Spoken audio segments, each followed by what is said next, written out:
I promised my listeners I wasn't going to do anything on the Maple Leaf series until maybe never. But here we go again.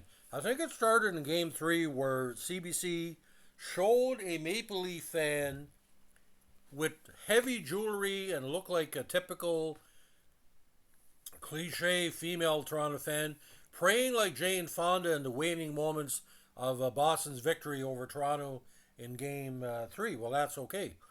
But game four, what a fuck up. Austin Matthews, it looked like he was playing with food poisoning or some type of thing that was causing him to be dehydrated. He gave his best effort, didn't play in the third period. Toronto was basically booed off the ice after the second period, which makes absolutely no sense because you should have booed this team for the last 57 years for winning fuck all.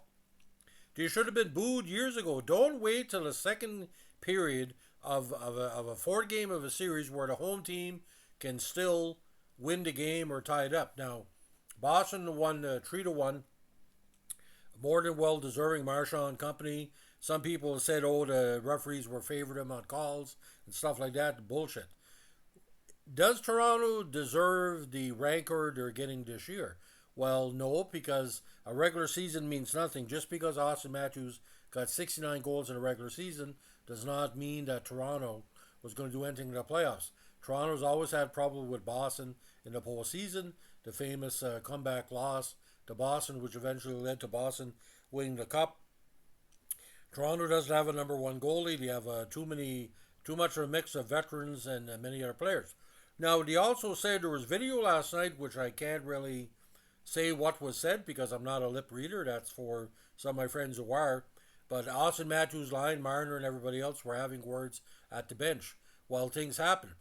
But, ladies and gentlemen, let's put this in perspective. In 2021, Toronto had their best chance at the Stanley Cup. They were up against Montreal 3-1. Okay?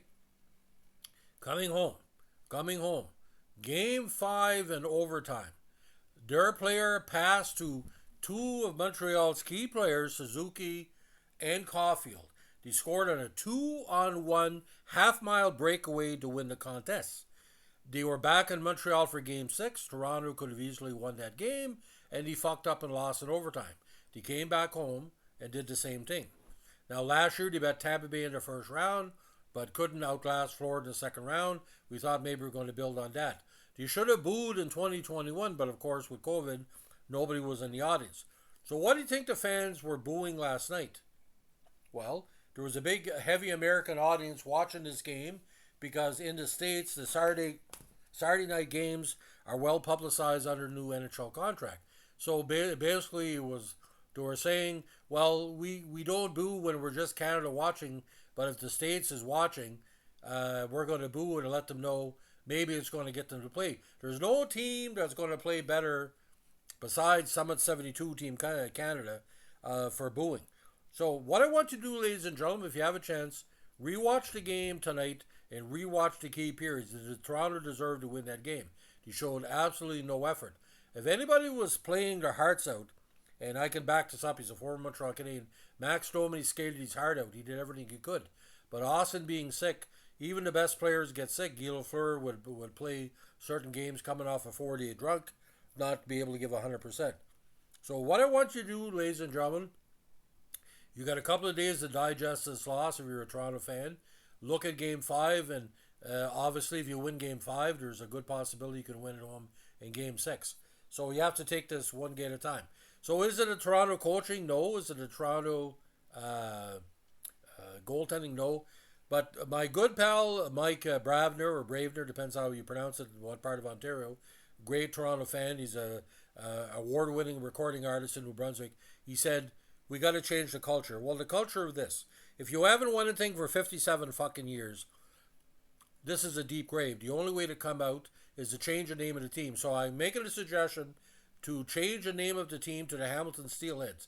Don't move to Hamilton. Just change the color of the team's logo. Change the whole design and see if that works. You got to do something. All the publicity and seeing the Sportsnet and Hockey Night in Canada announcers being aggressive and all that. They built Toronto up. They're going to win the cup this year. Toronto's not going to win the cup this year. The Western Conference are the stronger teams this year. Do not be surprised if Vegas is back. Do not be surprised if one of our Canadian teams goes as far as this year. So Toronto, as it stands right now, you don't deserve to be booed by the fans after the second period in a series against Boston, where Boston is the better team.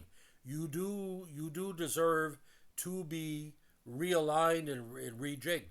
The booing was not against the Maple Leafs. They're doing their best.